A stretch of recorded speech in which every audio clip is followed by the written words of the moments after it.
This is Warriors Training Camp, fueled by Gatorade. I'm Laurence Scott, joined by the voice of the Warriors, Tim Roye, as we are deep into this training camp. And when you start a new season, these camps, and the way that this particular one is coming before the team heads to China, hold some added importance in what it is to get the fundamentals down early. We've heard about that the past couple days, but when you're doing a training camp, what is important here to kind of drill, if you're the coaching staff, getting these guys ready? They're a championship team, but they do need a little polishing before we see opening night against the Rockets. Well, you mentioned the championship team, and I think that's part of it, is that the Warriors have to be ready to defend that championship. And to do that, they know that everybody's going to be gunning for them.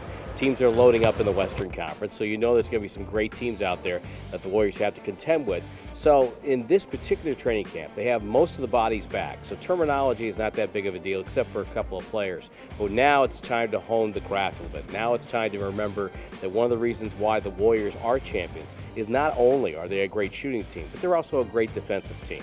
And I think that defensive edge is what defines them. That, and I think the other part of the equation in this year's training camp, they're trying to become better passers. Yes, the Warriors are unselfish and their assist numbers are off the charts, but they want to be better fundamental passers. And when the Warriors have too many turnovers, that's when they become vulnerable.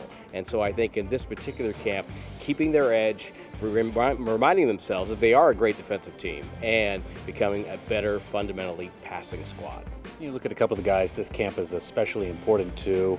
Names like Nick Young and Omri Caspi, and even Jordan Bell, the rookie, who is, learning the ropes here with a team that is championship caliber, but also willing to bring in some guys that are ready to help this championship caliber team. Well, Nick Young was joking the other day, saying that one of the things he's going to have to get used to is that he's going to be wide open because of some of the other great players the Warriors have on the roster, so he's got to get used to that. But one of the things he's going to have to get used to is the constant motion, the passing that the Warriors do. Omri Caspi, probably a little bit better, his game a little bit more suited for that, so I think he'll blend in a little bit easier. But both guys are right around 6'7", 6'8". And why is that important? Because when the Warriors play small, they have a lot of guys that size on the floor. So when these guys switch defensively, the Warriors aren't losing anything on the defensive end. So I think for both of them, just getting comfortable, and I think also to remind themselves that when they are open, that they do need to shoot the ball. All right, there will be 4 total preseason games, 2 of them at Oracle Arena, 2